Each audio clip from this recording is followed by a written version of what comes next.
I look so cute and whimsical for the creepy shit that I'm getting ready to get into with you guys. And I love that. Maybe I'm a little too cutesy for what we're about to get into, because you already know what time it is.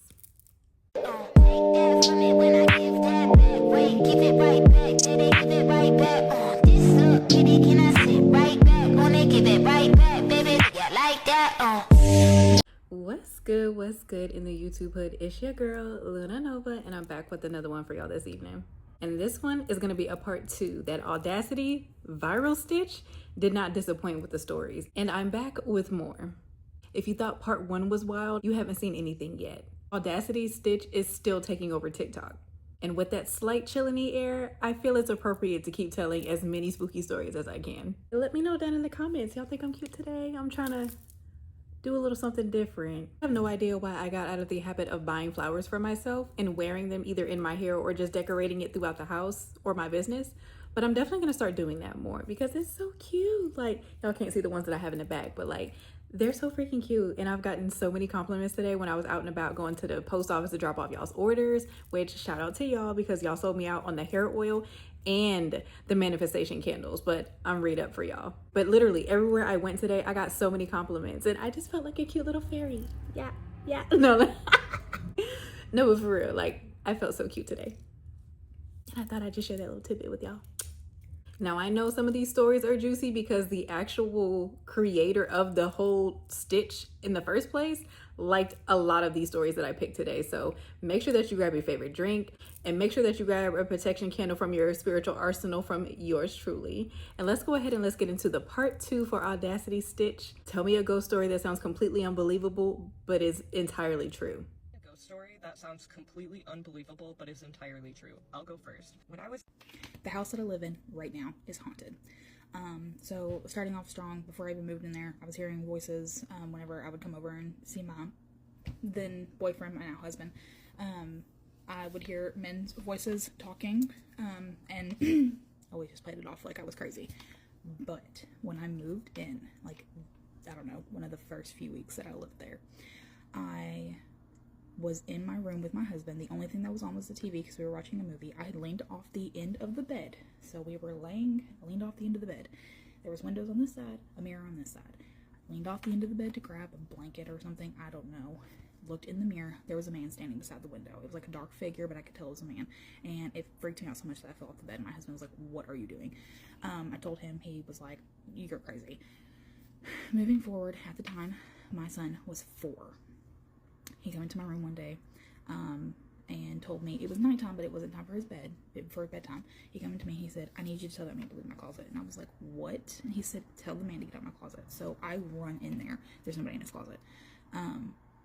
He swore up and down that from the moment that we moved in, that a redheaded man was staring at him in his closet when he would go to sleep. And I was like, "Why have you not told mommy before?" And he said, "Well, he doesn't scare me." And I was like, "Oh, okay, yeah." So my stepdaughter has seen things multiple times in her room. She has seen hands coming out of her closet or people standing in her closet and staring at her. So she now requires her closet to be shut and stuff to be in front of it if she's not using it. She watched her dad walk in from the hallway into her room at the end of her bed. And she said that he didn't have a face and he was wearing a Hawaiian shirt. My husband doesn't wear Hawaiian shirts. And he disappeared from his feet up. But he just stared at her for like a minute or two.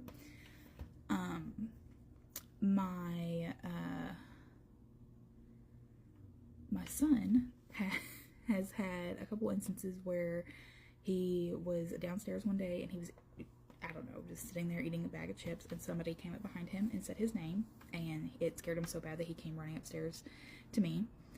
He has heard people talking to him while he's in the shower upstairs. We had our sump pump like messed up or whatever. The pipe had broken, so my husband had fixed it. We had a little camera. He put a camera facing it. The camera was supposed to notify us of any movement or sound or whatever like that, just so if it messed up again, it would tell us, because it flooded our basement the first time. And 2 days after we put it in, I got a notification from the camera that there was sound, and it was 2 women talking. When we got there, there was nobody in their house. We have several videos of people talking on that camera. And Sometimes it's 2 women, and sometimes it's just a man. We have now taken the camera out of the basement. There was one day I was home by myself. It was the middle of the day. I walked downstairs. My downstairs is like a big square, so it's like kitchen, little family room thing, and like a little hallway, but it's like one big square. As I walked into the kitchen, I saw a little boy running into the other room. I ran to catch him. There was nobody there, but he like looked me dead in my face and like took off running. There has been one time me and my husband were on vacation. My sister was in charge of going over and feeding my cat and dog. We were only gone for like a weekend.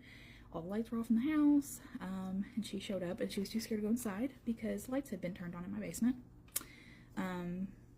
So I come home all the time, and my basement door will be wide open.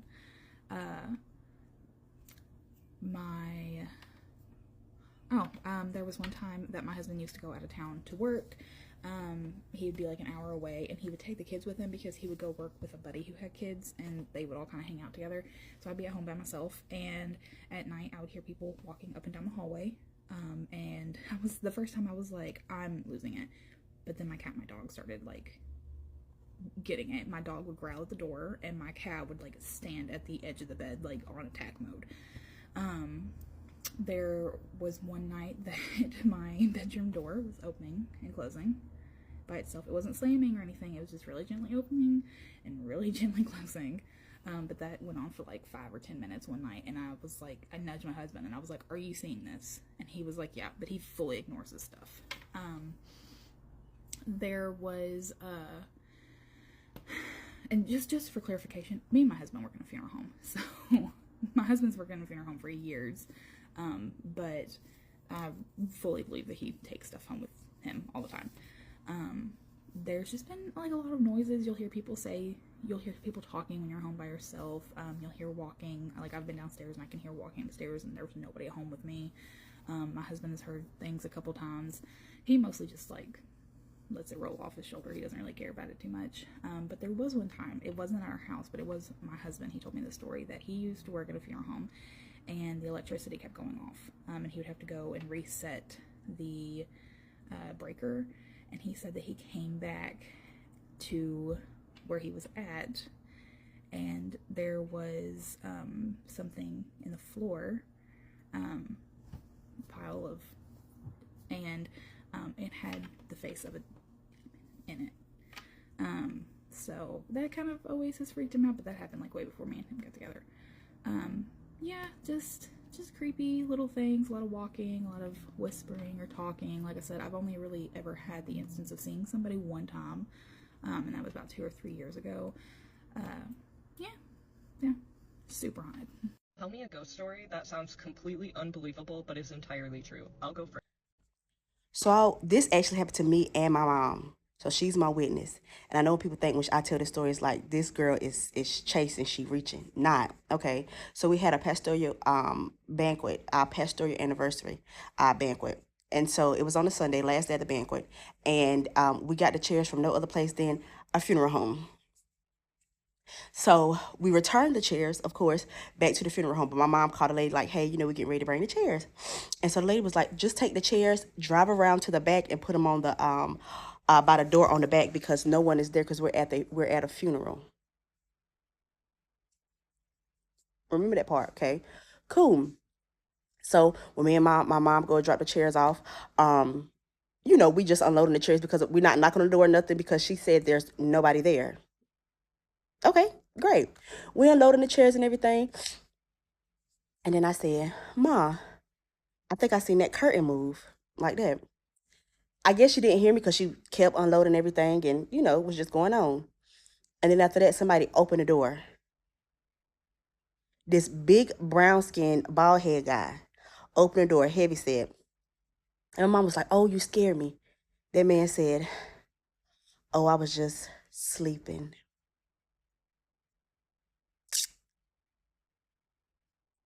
And then he goes to say, it's not the dead you should be afraid of.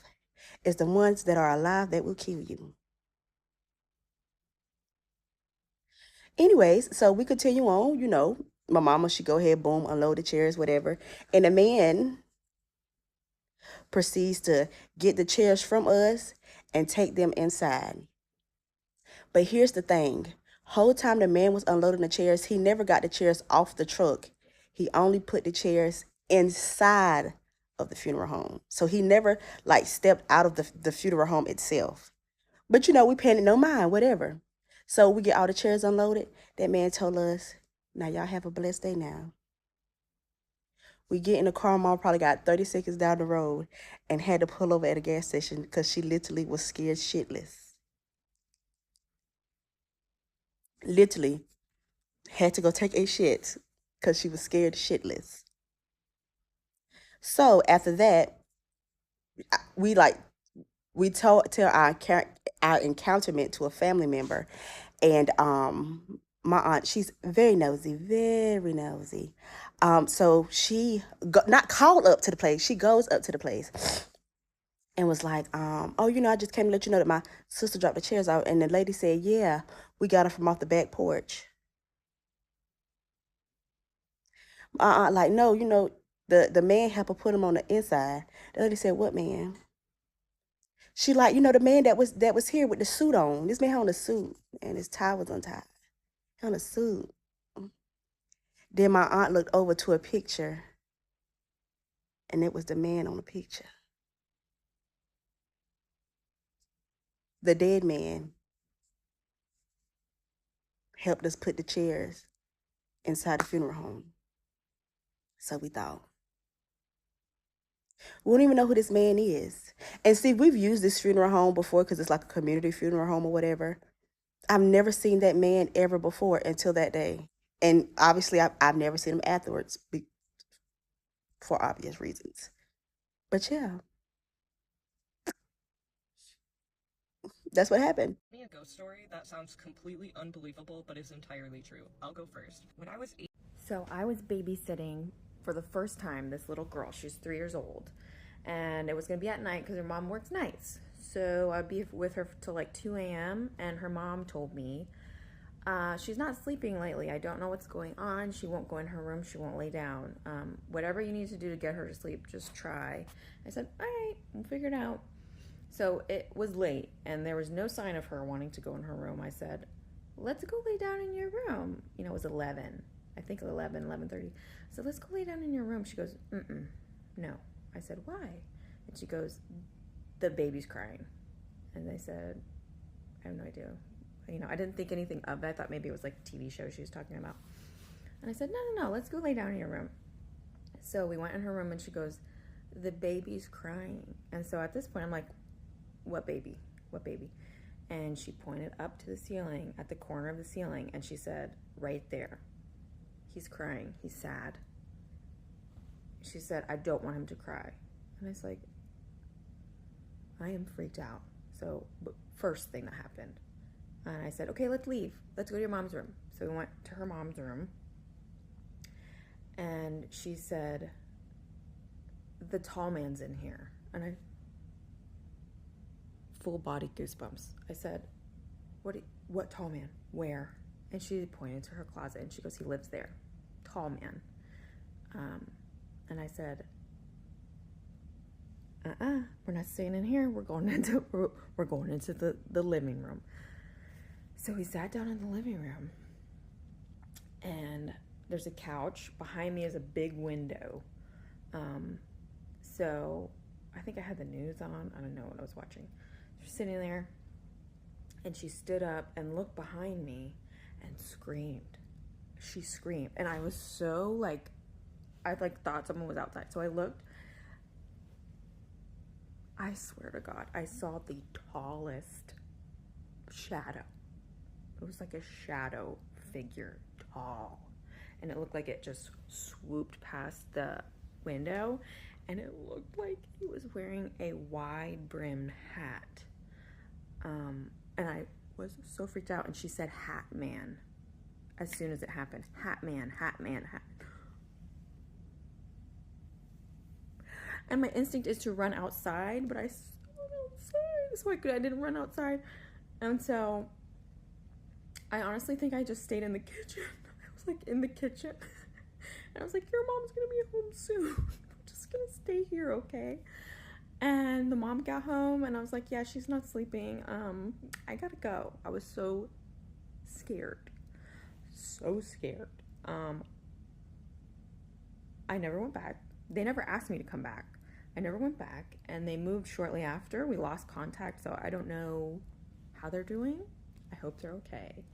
But that was the scariest thing that ever happened to me. Talking about it now gives me tears in my eyes because it just freaks me out so bad. A ghost story that sounds completely unbelievable but is entirely true. This hit so hard. Sometimes I feel like my whole life is a story that sounds completely unbelievable, but is also entirely true. However, I have a great one for this. I'm going to preface my ghost story by saying that I grew up in a cult called the Children of God. It's a fairly famous cult. Lots of people have done documentaries about it. It started in the 70s in California, and it was just awful. My parents were some of the leaders of this cult, which is truly a story for another time. However, because of that, I was born in the Philippines, I grew up in Japan and Europe and Africa, and I've seen some pretty wild things. However, there's one thing that stayed with me forever. And that is when I was about 13 years old, I think I just turned 13, my parents moved to a huge manor house in England. The cult had taken up residence. There was about 120 people living there, which can, kind of give you an idea of the scope of the place. It had a big pond/lake on the property, but it was huge. It was like a forest and just endless grounds, it seemed, especially to me as a child. There was also a caretaker who seemed ancient to me, but was probably only like 50 years old at the time that this all happened. And he had told us not to go to the pond lake thing, but I guess we ignored him, and I don't know if he ever really told us the reason.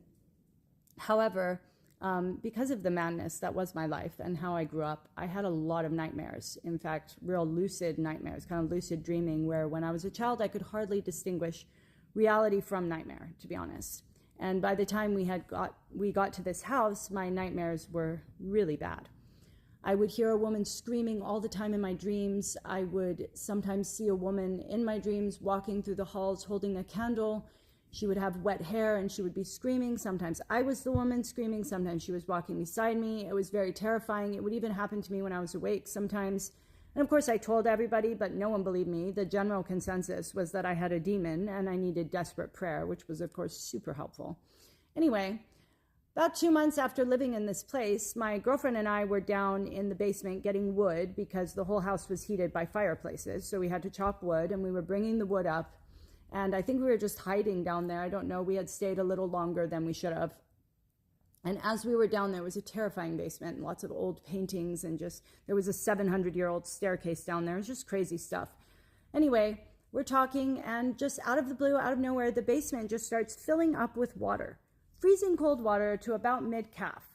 And we start to be able to see our breath. Also, I can hear that same screaming that's coming from my dreams. In fact, it was so vivid and clear that I thought, oh, I must be dreaming. That's why the basement is filling with water. Like, I'm lucid dreaming. That's what's happening. Like, this isn't real. But then I looked over at my girlfriend and she also heard the screams, which made us both start screaming, and we both just ran out of there and got out of there because it was so terrifying. Oh, also I could taste the water in my mouth. It tasted like mold and bog water and like old biscuits. And I remember talking to her too, and she could taste it as well. Anyway, we ran and we got out of there, and it speaks to the horror of our lives that we just kind of forgot about that whole incident and carried on living to the best of our ability. Anyway, a couple months later, or maybe half a year later, we were all down by the pond lake thing that we weren't supposed to go by, and we were skipping rocks and stuff, and I remember looking into the water, and first there was nothing, and then I started to see a woman underneath the water, and she had her eyes closed. She was clearly deceased. Her face was quite swollen and white, waterlogged. She was folding her hands across her chest. And as I stared at her, she opened her eyes and looked directly at me. And of course, because it was terrifying, I opened my mouth to scream, and something grabbed the front of my shirt and actually pulled me into the water. And I was flailing, and the water was filling my mouth and nose, and it tasted, of course, like the basement water. And I'm not sure who I was with. I think I was there with some of my younger brothers. I have 9 brothers and sisters, so it could have been anyone. And my friend who was down in the basement with me, she was there as well. They grabbed me. They managed to pull me out of the water. I coughed and I spluttered. And, no one believed me. I told everyone what happened, and no one believed me except for my friend who was, had already experienced the random basement flooding. Anyway, I carried on living my life. We moved away from the house. We moved all over. And yeah, about 15 years later, I've escaped from the cult at this point. I'm living my own life, and I'm working with a different charity. And I somehow find myself back at this manor with this charity that's using this manor house for something completely different now. And the caretaker, who was on the grounds when I was a little girl, is still there. And he's like, oh, hi, I remember you. And I was like, oh, I remember you too. Like, I used to live here when I was a little girl. And he says, I know you were one of the haunted. And I thought, what? That wasn't a dream? Like, I guess I had put it in the dream drawer of my mind or something and just thought that was too crazy to be real. But he told me, actually, his grandfather and his grandfather's grandfather, and they had been caretakers on this property for hundreds of years. And in his grandfather's lifetime, the last royal woman who owned that manor, her husband had died in a war, and she received the missive informing her of his death at night, where after she read it, she had a psychotic break and ended up wandering through the house in her nightgown, screaming and crying and wailing until she finally went and unalived herself in the pond lake thing. And he told me, I've always thought about you over the years. My grandfather told me she chooses different women to haunt. And I saw that you were haunted, and I wonder if you're okay. And I thought, oh my God, this is like a movie. Like, this is the craziest thing ever. And I thought, I'm medium okay, but oh, I can't believe you believe me. I said, no one's ever believed me. And he's like, oh, I believe you. That's it. That's my story. Tell me a ghost story that sounds completely unbelievable, but is entirely... So whenever I was little, I could see ghosts a lot. Like, I could talk to God. I could talk to ghosts a lot whenever I was little. But there's this one story, and it happened when I was 7 years old, and it's like one of the scariest stories ever. It traumatized me. I can't even walk into a room without closing the door behind me because I'm afraid it's going to slam before I even get to leave it. But anyway, what happened is my brother was babysitting me, and my parents took my little brother to the store. And so my brother was watching me, and he had all of his friends. They were all on the football team with him. They were all a bunch of jocks, that kind of thing. And so they're sitting around the table and playing the Ouija board. And I'm just a 7-year-old little girl. I'm running around it and yelling stuff into it. Hello, what's your name? Yelling all things like that. And my brother gets annoyed, and he makes me get in the corner in my parents' room. He like grabs me by the arm and takes me to the room. And I'm terrified because we were just playing with a Ouija board, you know? Any little kid would be scared of that. But he takes me to the room and has me stand in the corner. And keep in mind, the door is like right next to me. And then I'm in the corner right here. And then across the front door of like by where I'm standing of the bedroom door is the bathroom door, which doesn't have a door, but it's a door frame, and then it leads into the bathroom. And this is my parents' room. And so basically, the door was leaning up against the door frame in the front bedroom door. And it was off the hinges. It was just leaning. And he like moved it, had me get in the corner, and then he leaned it back up against the frame. I tell him I'm scared, I don't want to do it. I just let me come in there, I won't say anything else. And he says, no, I gotta stand here and face the corner. And so I'm standing there facing the corner, silent, minding my business, terrified, and the door slams, shuts, and locks into the frame. And I think it's him messing with me. I think it's him and his friends messing with me because how scared I was.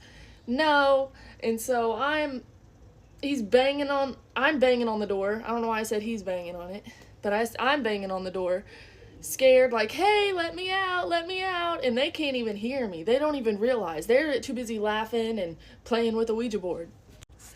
But the lights start flickering in the room, and I like start to realize it, and I turn around, and you remember that bathroom that I was talking about? There was this man, like this thing. It was a man, but it's like it was something more. It was so terrifying. But he like, I'll show you. So he was standing in, like, he wasn't standing. He was like on all fours, and he was in the doorway like this, but like he was smiling at me, like he was looking at me. And then I turn and I start screaming and banging on the door like, let me out. And then he crawls at me. Like, I don't want to show you because it's really scary, and I don't even think I can do that with my body. I couldn't even do that when I was 7. But my brother hears me screaming, and he runs, and he's banging on the door, and keep in mind, this door was just off the hinges, and linebackers are charging at it, and it's not budging. But I feel like scratches on my back, like I'm getting scratched. And my brother, like, he told me, like, his side of the story. He said that he was, like, putting screwdrivers in the door handle, like the doorknob, trying to get it off, everything, and nothing would work, and this door was just off the frame. Sorry about my stuffy nose. Oh my god. But yeah, so he just hears me screaming, the door's not budging, so what they do is they go around outside, and I see them, like, I peek out the window to them, because I see that they're trying to get around to me.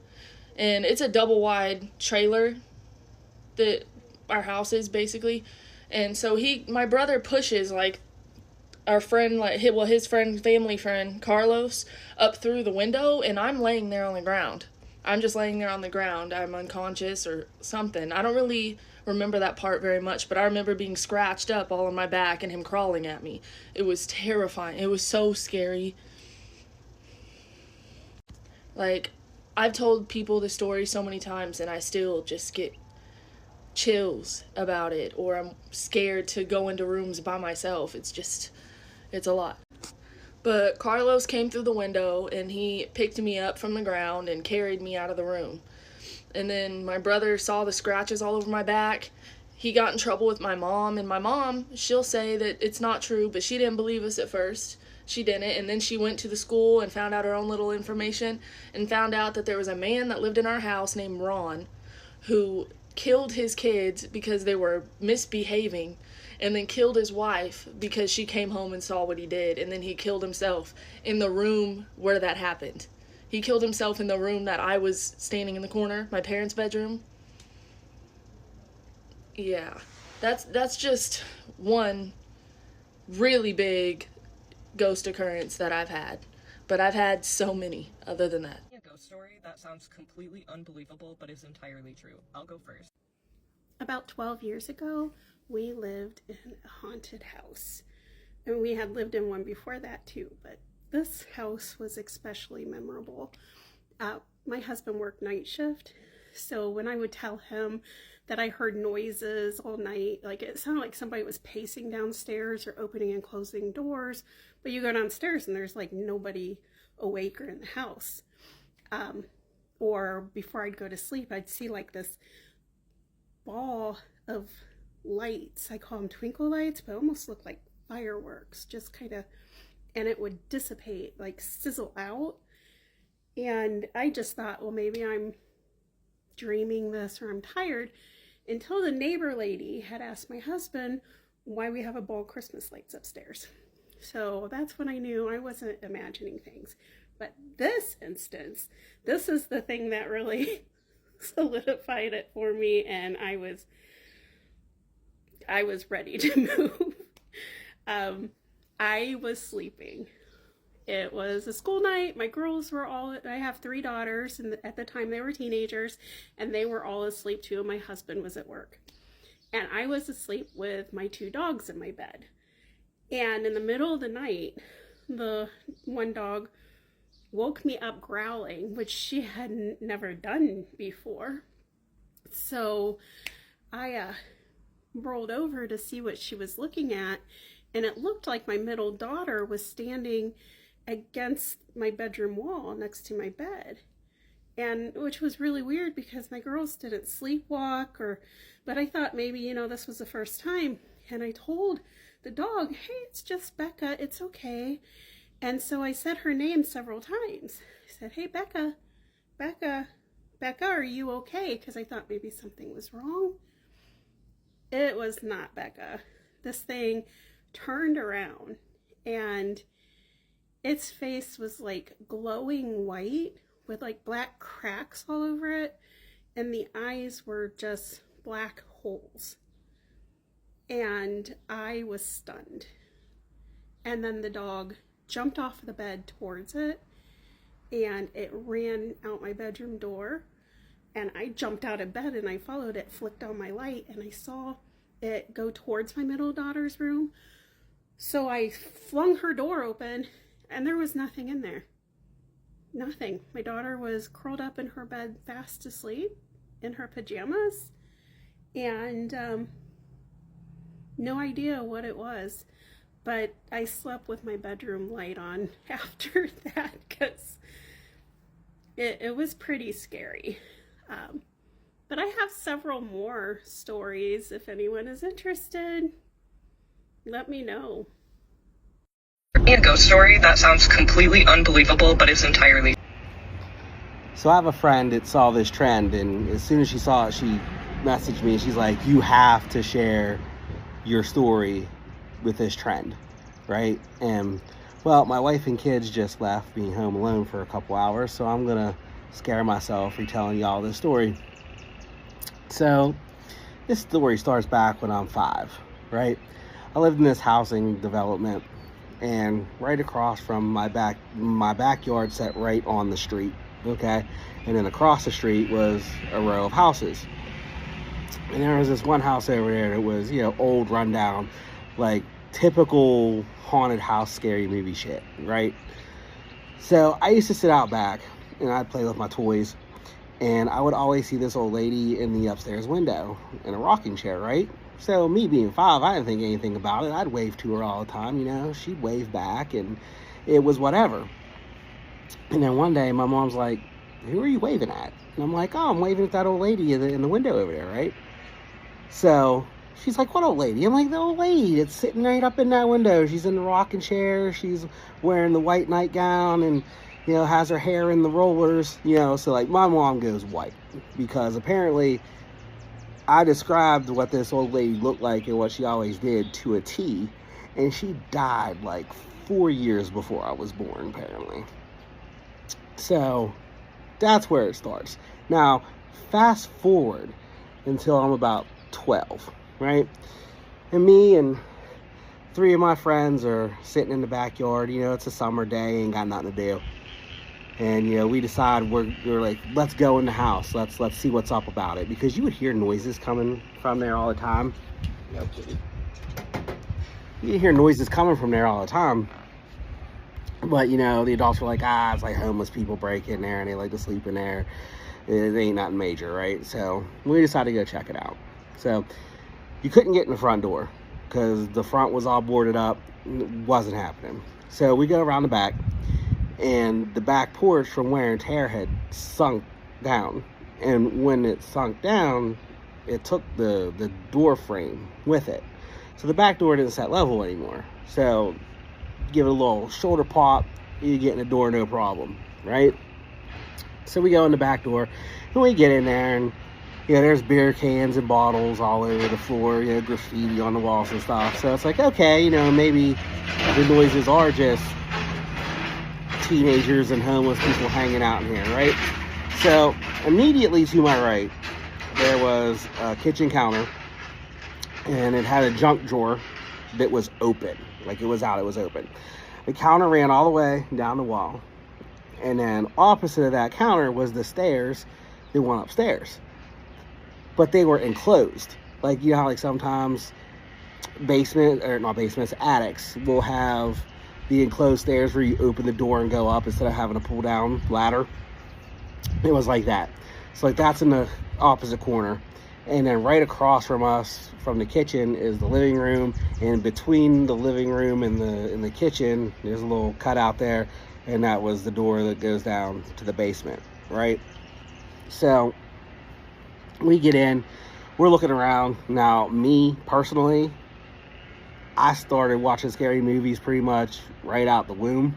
So I was like, okay, I'm in, I saw it, we don't need to do anything else, I'm good, right? But my friends are like, oh, well, let's go look around, I want to look in the basement. Now, again, I tell you, I've been watching scary movies from the hop. I'm like, I'm not going to the basement, because the basement is where all the truly evil shit always is, okay? Like, I ain't doing it. So, you know, they're making fun of me, you know, I'm scared, this and that, and the other. I'm like, okay, whatever, we'll go, you know, go check out the basement, let me know what's up. So they go across the kitchen, house is completely quiet, okay? And they go across the kitchen, and they go down into the basement. Like 5 seconds after they go down into this basement, I start hearing creaking upstairs, like a rocking chair makes, back and forth. And then it stops. And I hear, dum, dum, dum, dum. Like somebody's walking across the hallway upstairs. And then it's like, dum, dum, dum, dum, dum, dum, like somebody's running down those stairs. The door flies open. Okay? I feel like a gust go past me. The junk drawer that is open next to me slams shut. I'm out. Do not pass go. Do not collect $200. I don't care what y'all doing in that basement. You were the dumb ones who went down in there. I'll survive and tell your story. I'm gone. So I bounce. I don't try to get them. I don't yell. Deuces. So I'm out the back door. And I run across the street. And I don't stop running till I'm like in my kitchen. Okay? So now I'm in the kitchen. I'm sitting at my kitchen table. And I'm looking out the kitchen window at this house across the street. And I'd say like maybe 30 seconds, a minute later, my friends come out. And they don't look right. You see like in those movies where like people have trauma and they just kind of have that shell shock look. And they're just like stomp like it's not good. One of my friends was black. Have you ever seen a pale black person? Like a black person who was like scared white from fear? Cause like I did. It was wild. But anyway, so they come across the street. And I'm like, what'd y'all see down there? Like, what happened? The door flew open, the door shut, and I was gone, They would not tell me what happened in that basement. I mean, never. Like, they wouldn't tell me that day. Like, anytime, we were talking about it, like, years later, I'd be like, yeah, so what did you guys see in the basement that day? And, like, conversation would just stop, So, like, I never did find out. Now, the real wild thing is, out of the 4 of us that went into the house that day, I'm the only one that is still alive. All 3 of them are dead. All 3 of them were murdered, not at the same time. In different incidences, years apart. Coincidence? Maybe. I don't know. But I'm definitely thankful I didn't go into the basement that day. Or that they never told me. Because, it kind of feels like that if you know what happened out in there, you got. Tell me a ghost story that sounds completely unbelievable but is entirely... Okay. So I have a lot of ghost stories that I would love to share. This is the one that comes to my mind first every time this topic comes up. So when I was in middle school, I was friends with this girl who lived in Delta, Pennsylvania, which is known for its rich history, its gorgeous old Victorian houses, and it's also known to be haunted. So her and her family had just recently moved into this house, and they were actually in the process of renovating when this whole thing took place. It was over a weekend in October, and it was her birthday. We were having a little birthday party for her, and it was probably 5 to 7 girls, including me and her, and then her parents who lived there. She was an only child, and her elder dog who also lived there, who mainly stuck around her parents. So the night of her party, we were all the girls were in this room up in the tower of the house. It's the 3rd story. And in the tower of the house, when you walked up, it was fairly small, but it had a room at the top of the steps, a room to the left down the hallway, which was her bedroom, and then a room across that hallway, which was like an extra storage room. They had like their boxes in there that were unpacked and their bird cage, which had 2 small birds in it. So we were in the room at the very top of the steps, and it had the computer in there. There was a television and a couch and like just a bunch of space. So we had all of our sleeping bags on the floor, and we were watching movies pretty late into the evening. So the door of the room that we were in had a fairly large gap between the door and the floor, not unlike, many of those houses. But we heard somebody coming up the steps. We could hear somebody walking up the steps, heard them get to the top, and watched a shadow walk down the hallway. We thought it was her mom, and we really didn't think too much of it. We all stopped and looked, and then it got quiet, so we stuck our head out in the hallway and checked, and there was nobody there. Now, me and her had experienced stuff like this before, so we weren't necessarily that shaken about it, but we were curious. So we walked down the hallway, and there was nobody in her room. There was nobody in the storage room. So me and my friend went downstairs to the second floor where her parents' bedroom was, and a den where they had a television set up and a couch where they watched movies very frequently. Well, it turns out her parents and the dog were all in that room watching a movie. And we said, have you guys been upstairs at all? We thought maybe they were just checking on us. And they were like, no. So we went back upstairs, kind of, didn't say much to the other girls, but we're suspicious a little bit. So the night goes on, not much else happens.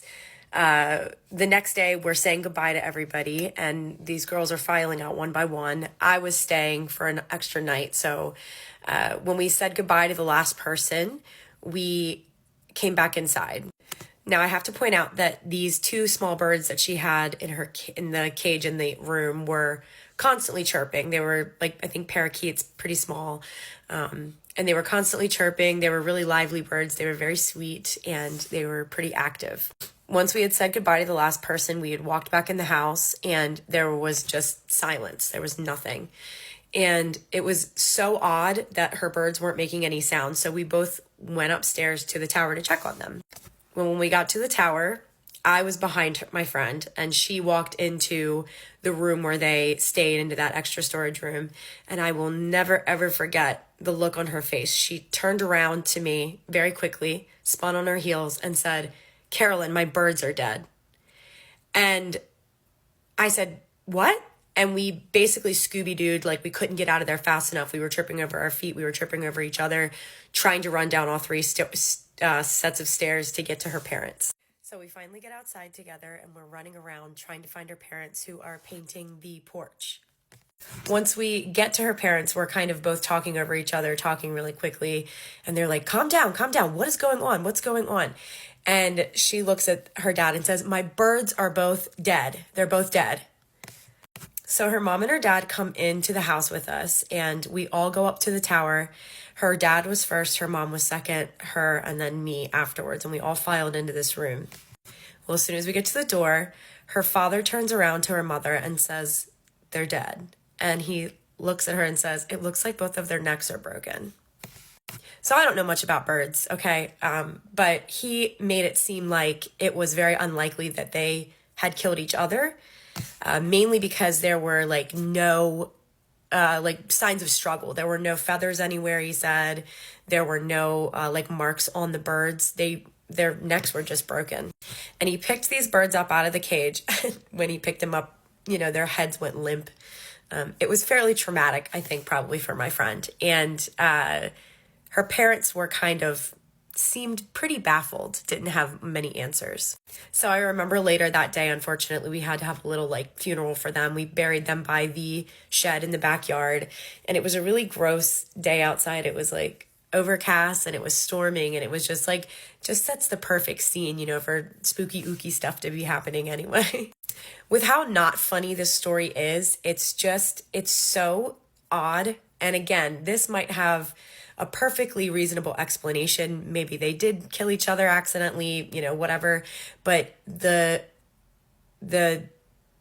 events that led up to us finding the birds deceased was so odd. And the manner in which the birds died was also just so odd. Having seen that shadow and hearing somebody come upstairs clearly, and knowing that it was neither of her parents nor the dog, it's just such a weird thing to experience. And this is just one of many, many, many experiences we've had at her house. So what do you guys think? I know, right? Let me know down in the comments which one was your favorite story and why. Because y'all have been leaving some really good feedback, and I appreciate that. Because now I definitely am ready to go ahead and post for Mystic Monday. So shout out to y'all. And I appreciate the interaction. That's why I'm here, for the community. I can't be the only one wanting to see all the spooky things by myself. That's what I'm here for. So I have to share it with you guys. And what a bond we've built. I appreciate y'all. because I'm almost at 10K. And I'm going to go ahead and let y'all know right now, if I hit 10K before October 31st, I'm going to be running a huge sale.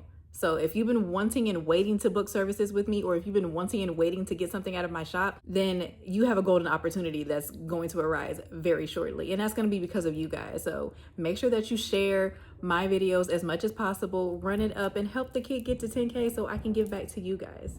So what are we thinking? Part 3? Because I'm thinking part 3. Like I said, this stitch did not disappoint. There are hundreds of thousands of stories I could keep going down this rabbit hole with. So if that's something that you guys want, let me see some 3s down in the comments. And make sure that you don't forget to subscribe so you don't miss the next round of TikTok chaos. But with that being said, I'm going to go ahead and edit this video so I can get out another one for you guys and maybe do another video with this cute little look here. So with that being said, make sure that you drink your water, mind your business, and stay pretty but protected. And as always, Luna loves you. I'll be back with another video for you guys if the spirits allow it. When I give that back, wait, give it right back. Did they give it right back? This look, baby, can I sit right back? When they give it right back, baby, yeah, like that.